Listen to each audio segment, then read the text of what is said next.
Últimamente Dios ha estado hablando demasiado a mi corazón acerca de algunos principios que he estado viendo de un misionero que está en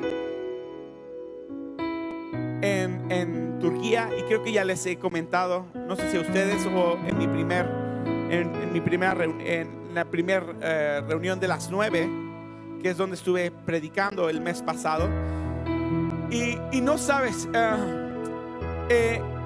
al principio de mi ministerio, o cuando yo me fui a Puebla a estudiar a Hispana, al Estandarte para las Naciones, el propósito que yo tenía para estudiar este instituto bíblico es que yo quería ser misionero. Era mi amor. A mí me encanta viajar, pero yo dije, pues voy a conjugar eso que me gusta con lo que implantar el reino de los cielos. Y Dios habló demasiado a mi vida. Durante esos 2 años que estuve en el instituto bíblico, Dios empezó a mover algunas cosas, y aquí me tienen de pastor, y amo ser pastor, pero yo creo que una de mis segundas pasiones es las misiones.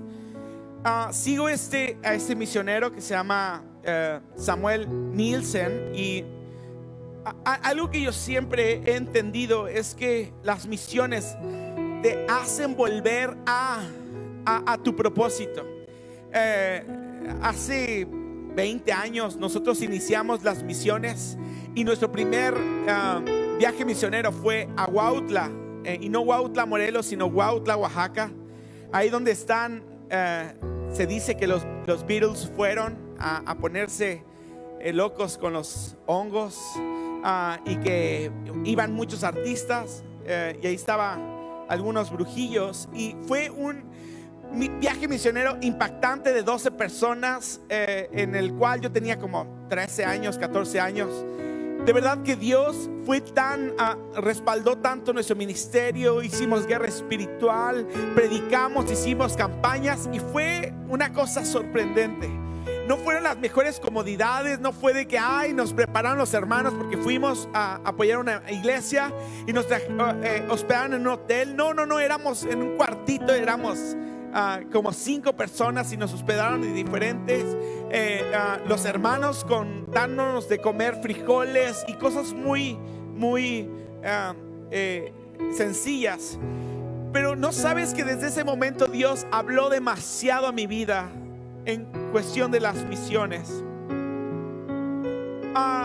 Algo que he entendido es que la gracia es igual a sacrificio. Este mes hemos estado hablando de la gracia, y hoy te quiero decir que la gracia no es gratis. Siempre hemos puesto que la gracia es un regalo inmerecido, pero la gracia no solamente no fue un regalo que no costara. Claro, tú no tienes que hacer nada para ser salvo o vivir en gracia, pero esa gracia costó demasiado. Y repite conmigo: demasiado. ¿Sabes? Costó demasiado. Costó el sacrificio de Jesús, aquel que no pecó, aquel que no hizo nada, pero se sacrificó para pagar tus pecados. No solo los míos, sino los tuyos y los míos. Alguien que no debía ni temía lo hizo. Es por eso que la gracia tiene un gran sacrificio. La gracia es igual a sacrificio. Acompáñame por favor a Colosenses 1:29. Colosenses 1:29. Dice la palabra de Dios, dice: para lo cual también trabajó luchando según la potencia en él. Perdón, es 24, discúlpenme. Versículo 24, es que ya escribo tan feo que ya no sé cuál es, si es 4 o 9. Dice versículo 24: ahora que dice, me gozo en lo que padezco por vosotros, y cumplo en mi carne, ¿qué dice? Lo que hace falta de las aflicciones de Cristo por su cuerpo, que es la iglesia. Sabes, Pablo estaba escribiendo el libro de Colosenses en el momento de encarcelamiento. Pablo estaba en Roma, estaba encarcelado, duró más o menos 6 a 7 años ahí esperando el martirio, porque es como Pablo murió. Y Pablo les dice a los de Colosas, es que ahora me gozo en lo que padezco por vosotros y cumplo en mi carne lo que hace falta de las aflicciones de Cristo por su cuerpo. Sabes, algo que me encanta es que yo estudiando este versículo, sabes, porque si tú lo lees así como así, vas a creer que hacen falta aflicciones del sacrificio de Cristo.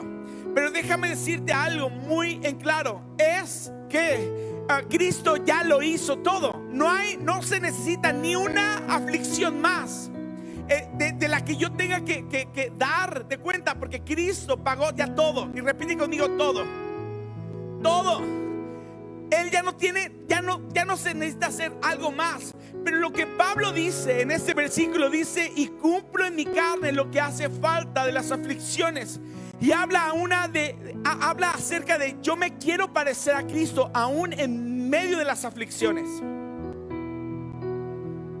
Me quiero parecer tanto a Cristo que quiero hacer las mismas cosas que Cristo hizo. Ahora, no es que te estoy diciendo hay que parecernos a Cristo, pues vámonos de rodillas aquí a ver un lugar santo. Pues aquí no hay lugares santos, pero vámonos a Jerusalén y desde la puerta tal nos vamos a ir de rodillas. No te estoy diciendo que tú tengas que padecer, no, para nada. Pero lo que Pablo está diciendo es que yo me gozo de haber padecido, de que me apedrearan, que me abucharan, que me torturaran, que me encarcelaban. ¿Por qué? Porque quiero parecerme a Cristo, igual aún en los padecimientos. Quiero dejártelo un poquito más claro. Filipenses 1:29, por favor, ayúdame. Filipenses 1:29. Quiero predicar rapidísimo porque hoy tengo al Emiliano ahí todo parado y no se puede sentar, y a los del grupo de alabanza, porque hoy quiero hacer algo diferente. Filipenses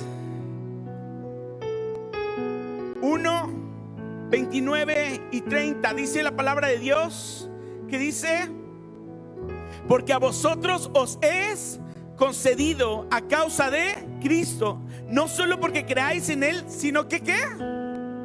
Que dice: sino también que padezcáis por Él, y teniendo el mismo conflicto que habéis visto en mí, y ahora oís que hay en mí también. Vamos a 2 de Corintios 4.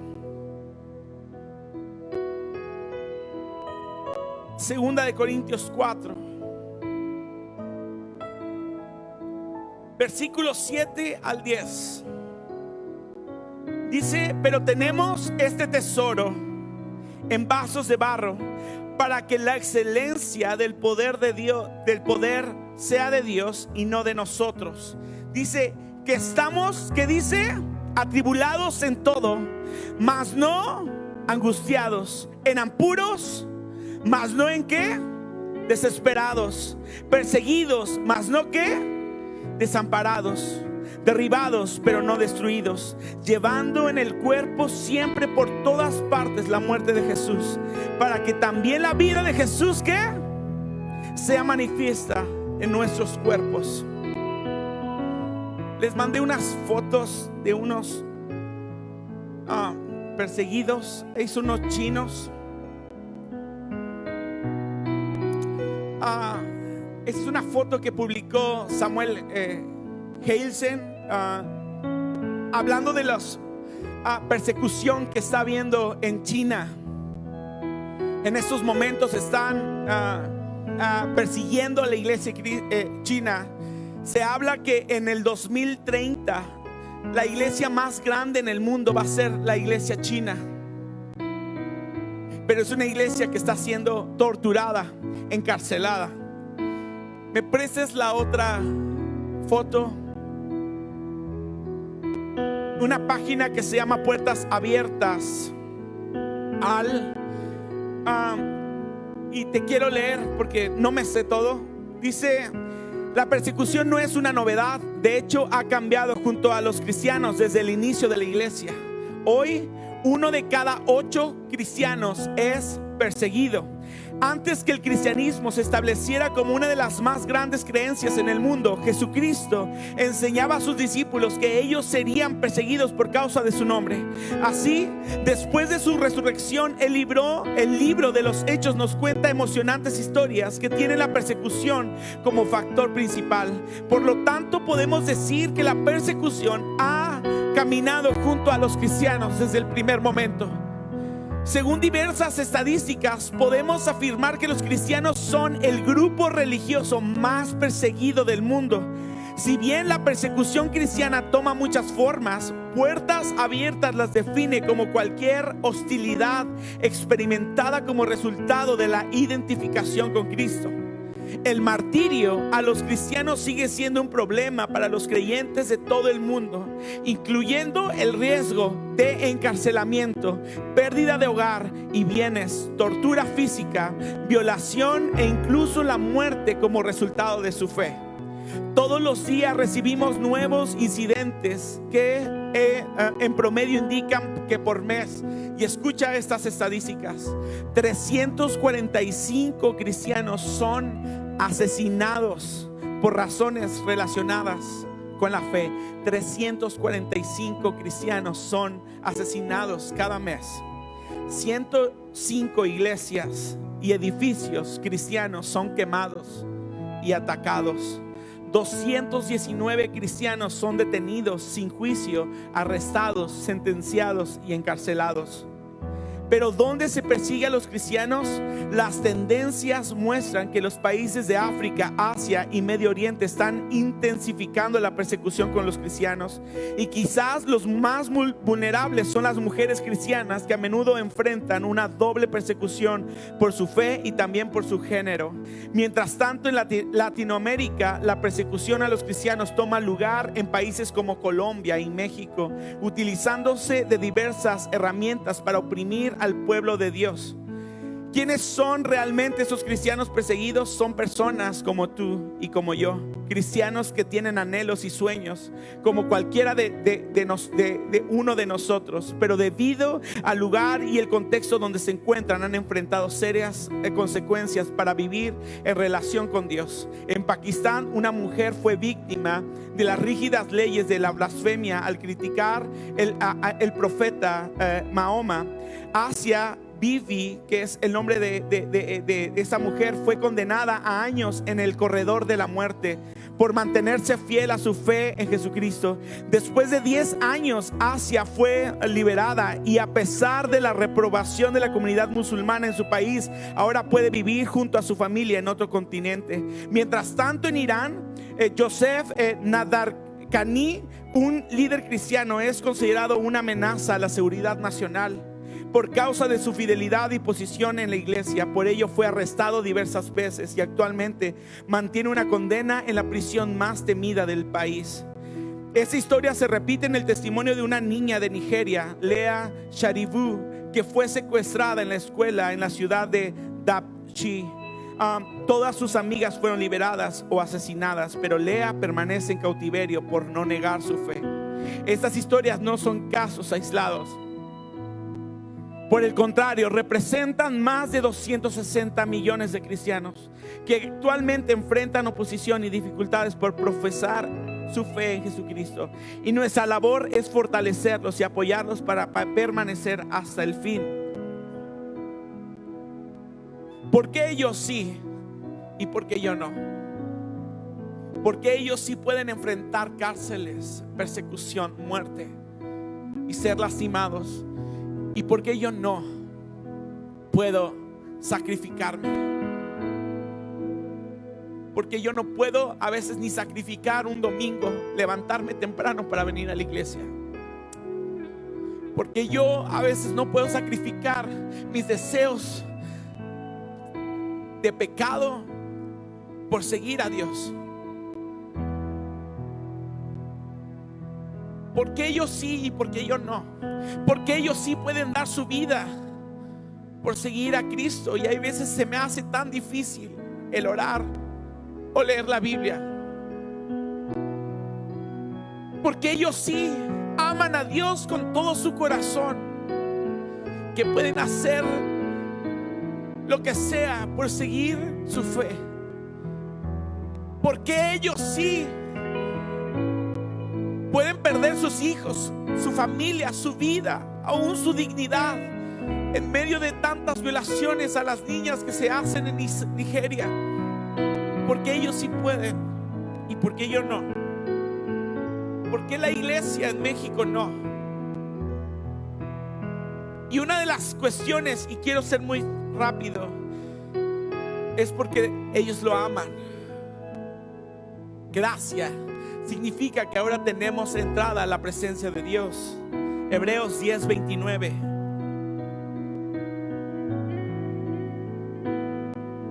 Hebreos 10:19 al 22. Dice así que, hermanos, teniendo libertad para entrar en el lugar santísimo por la sangre de Jesucristo, gracia, dice, por el camino nuevo y vivo que Él nos abrió a través de su velo, esto es, de su carne.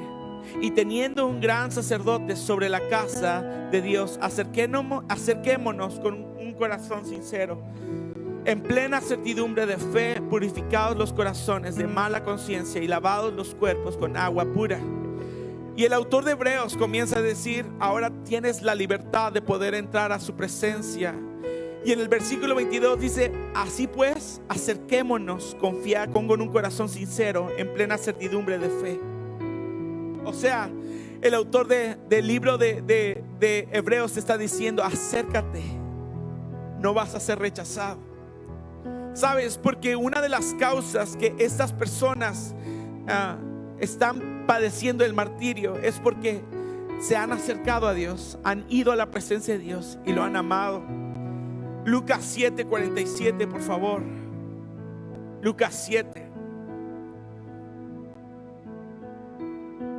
Lucas 7, versículo 47. Dice la palabra de Dios.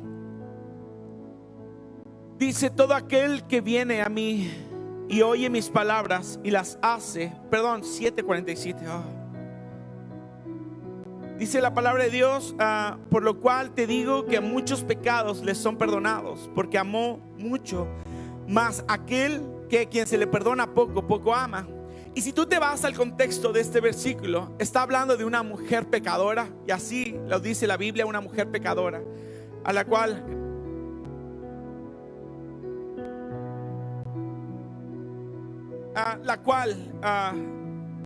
se cree que era la mujer que fue encontrada en pecado. No le importó nada, aun cuando había fariseos, rompió un perfume, lo derramó en los pies de Jesús. Y empiezan los fariseos a decir, ¿y por qué si este fuera profeta no sabría que esta mujer es pecadora?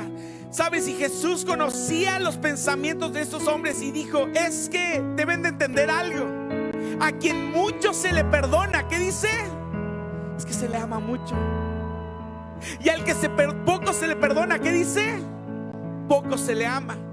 Y lo que Jesús está entendiendo, dar a entender, es la condición que esta mujer sabía que tenía de pecado.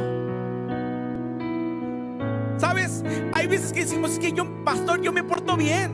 Pastor, es que yo me porto bien. Hago esto con mi esposo, hago lo otro. Y a veces creemos que no tenemos una condición pecadora. Y es por eso que a esta mujer no le importó, ¿sabes? No le importó su pecado. Ella corrió a los pies de Jesús porque sabía que tenía una condición de pecado.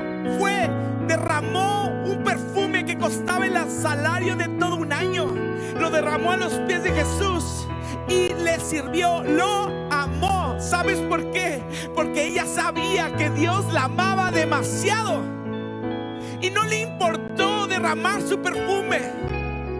A lo mejor era lo único que tenía, porque ya fue sacada de sus posesiones, porque era mujer pecadora. Ella sabía su condición, pero también sabía el amor de Dios hacia ella, porque había tenido un encuentro con Dios. Debemos de entender que debemos de sacrificarnos o crucificarnos. Mateo 16. Mateo 16, por favor.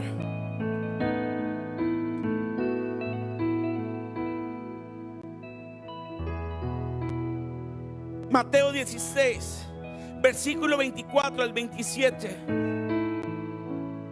Dice la palabra de Dios, dice: entonces Jesús dijo a sus discípulos: si alguno quiere venir en pos de mí, niéguese a sí mismo y tome su cruz y sígame. Porque todo el que quiera salvar su vida, ¿qué dice? La perderá. Y todo el que pierda su vida por causa de mí la hallará. Porque ¿qué aprovechará al hombre si ganare todo el mundo y perdiera su alma? ¿O qué recompensa dará el hombre por su alma?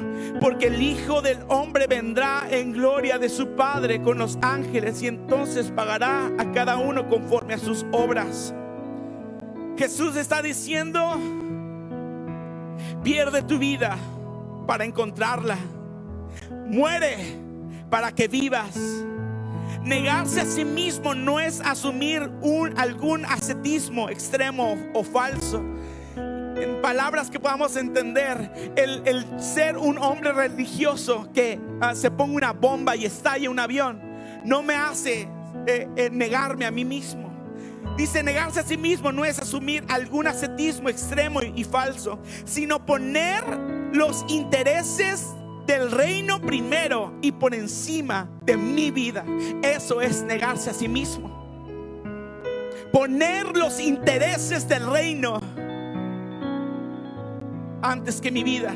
Tomar la cruz es renunciar a ambiciones egoístas. Tomar la cruz es renunciar a ambiciones egoístas. Jesús le está diciendo a sus discípulos: toma tu cruz y sígueme. Toma tu cruz y sígueme. Sacrifícate. Sacrifica tus pasiones. Sacrifica tus deseos. Sacrifica tus ambiciones. Sacrifica tu placer. Sacrifica lo que amas, porque así vas a encontrar tu vida. Piérdela en mí y vas a encontrar tu vida. Muérete y vive para mí y habrá vida en ti. Porque algunos sí pueden y algunos no podemos. Y por último, tenemos que salir de nuestra comodidad. Hechos 9:15.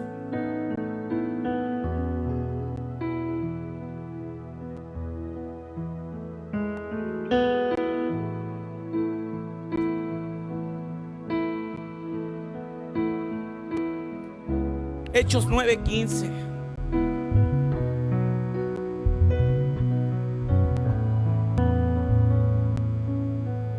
Dice: el Señor le dijo: ve, porque instrumento escogido me es este, para llevar mi nombre en presencia de los gentiles y de reyes y de los hijos de Israel. Y me dirás: pastor, ¿este versículo qué tiene que ver? Sabes, ese es el momento de conversión de Pablo en el capítulo 9, camino a Damasco. Dios hablándole a Ananías y le dice: Ananías, ve a orar por un hombre que se llama Saulo y devuélvele la vista. Y dijo: ay, no, ¿por qué? No, que se quede ciego. Mató a muchos. Encarceló a muchos. No, que se quede así.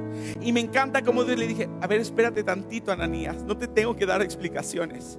Ve, y le da la dirección de Pablo donde estaba en Damasco y le dice: porque este hombre me es útil para llevar el reino de los cielos a los gentiles. Y en eso quiero basarme. ¿Sabes? Pablo hubiera sido tan fácil para él que Dios lo enviara a Jerusalén. ¿Sabes por qué? Porque Pablo era un hombre muy estudiado. Y te voy a decir, muy estudiado. Él era para ser representante en el Congreso de Jerusalén. ¿Sabes? Él tenía dinero, tenía intelecto, tenía todas las ventajas para poderse ganar al pueblo de Israel, a todos los judíos, al hombre más intelectual, que supiera toda la ley. Pero me encanta como Dios dijo: es que no, yo no voy a utilizar las cosas que él tiene. Hoy yo voy a utilizar a este hombre que es muy enseñado. ¿Sabes para qué? Para hablarle a los gentiles, a los del vulgo, a los que no saben la Biblia, a los que no saben, los que no entienden la ley. Porque lo que quería hacer Dios es sacarlo de su comodidad, de su comodidad. Sabes, aun cuando estamos dentro de las 50 naciones que persiguen a los cristianos, yo sé que aquí en Cuernavaca, en Jutepec, no sufrimos de persecución. Es por eso que muchas veces estamos en comodidad. No sé si me pueden pasar unas fotos que mandé de la iglesia. No pude encontrar fotos más viejitas. Miren, esa es parte de tu iglesia. ¿Ven esta ampliación? Antes solo teníamos arriba de los aires acondicionados. Sabes, cuando nos pasamos a esta iglesia solo teníamos muros alrededor. No estaba, diría mi papá, repillado ni nada. Sabes, teníamos una lona en los cuales todos los días teníamos que, antes de comenzar el culto, hacer el quehacer de la iglesia. No teníamos aire acondicionado, no teníamos baños por todos lados. O sea, teníamos baños porque era urgente, pero no vivíamos, teníamos que hacer. Y literal, los ministerios se rolaban, ¿sabes? Para que hicieran el aseo de la iglesia, porque no teníamos quien nos hiciera. Y ya ven, no había nada de muchas construcciones que teníamos. ¿Sabes? No vivíamos cómodas, pero me encanta cómo en los ministerios les encantaba. Les encantaba porque estaban sirviendo, no estaban en su comodidad, iban más allá de sus fuerzas. Creo que es el momento donde la iglesia tiene que salir de su comodidad, entender que la gracia es igual a un sacrificio. Porque a veces ponemos mi comodidad en lugar de. Porque a veces deseo saciar mi cuerpo de pecado para yo estar feliz en vez de complacer a mi Dios. ¿Sabes por qué? Porque no has tenido un encuentro con Dios personalmente. Si tú quieres satisfacer tus deseos, es porque no has conocido al Dios por el cual durante más de 2000 años personas han muerto. Estoy dando la materia de historia de la iglesia.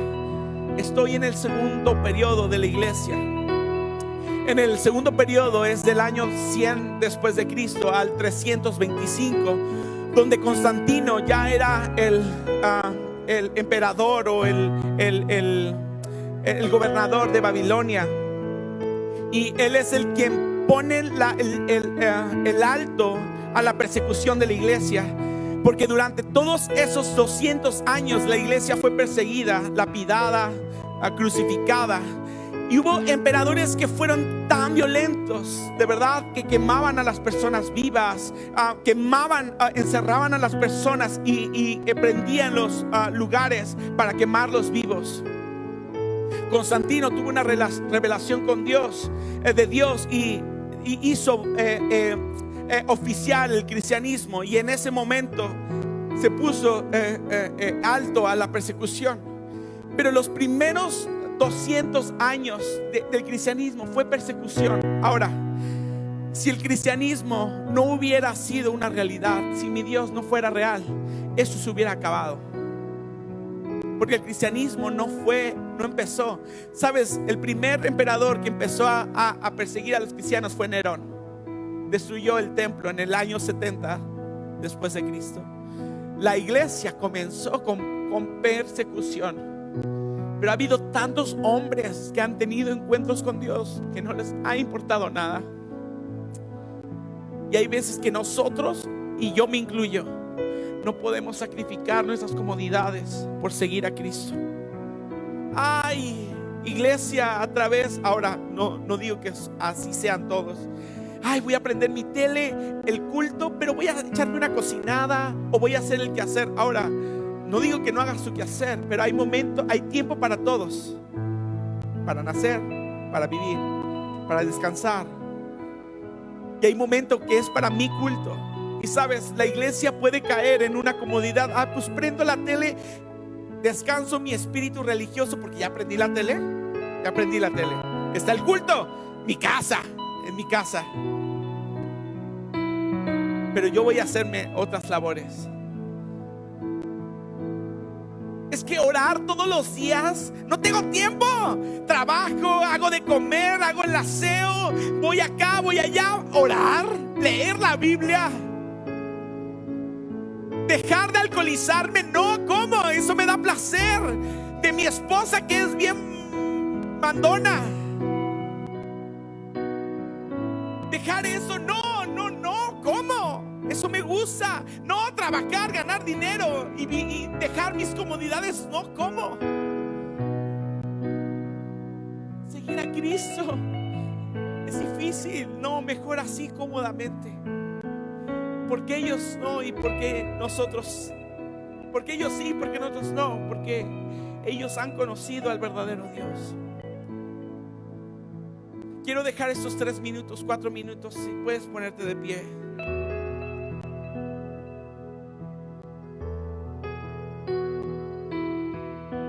Gracia es igual a sacrificio. Gracia es igual a sacrificio. Dios, hoy oro con todo el corazón dispuesto, Padre. Hoy yo te pido que cada uno de nosotros podamos tener un encuentro contigo, así como el autor de Hebreos dijo: Señor, entrar por sus puertas con acción de gracias. Señor, ahora acerquémonos pues confiadamente al trono. Señor, hoy yo te pido, Padre, que podamos tener un encuentro contigo, Dios. Queremos conocerte realmente. Queremos vivir para ti. Queremos perder nuestra vida, porque a través de eso vamos a encontrarla, Señor. Queremos morir para vivir, Señor. Queremos crucificarnos, Señor. Queremos salir de nuestra comodidad, Padre. Señor, queremos completar, Señor, tu sacrificio en la cruz. Que nuestro cuerpo esté marcada, que te amamos, que te buscamos, que te amamos, Señor. Señor, y si es necesario perder la vida, que así sea, Señor. Si es necesario, Señor, ser burlado, hostigado, que así sea, Dios. Porque he conocido al Dios que es vivo, al Dios que es poderoso.